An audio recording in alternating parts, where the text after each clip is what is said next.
Hello বন্ধুরা, আসসালামু আলাইকুম। আশা করি সবাই ভালো আছেন। আলহামদুলিল্লাহ, আল্লাহর রহমতে আমরা সবাই ভালো আছি। অতিরিক্ত গরম পড়ছে বন্ধুরা, অতিরিক্ত। যে যেখান থেকে পারেন অতিরিক্ত নিজের শরীরের যত্ন নেবেন, আর বেশি বেশি করে শরবত খাবেন, তরল খাবার খাবেন। এই দেখেন আমাদের নাজির শরবত বানাচ্ছে।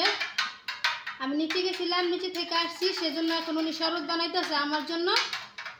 এক জগ বানায় ফ্রিজে রাখা দিব, আমরা কতক্ষণ পরে পরে এক মগ করে খাবো। ওই যে নাজিদ বলে এক জগ পুরা ওই খায় ফেলাবো।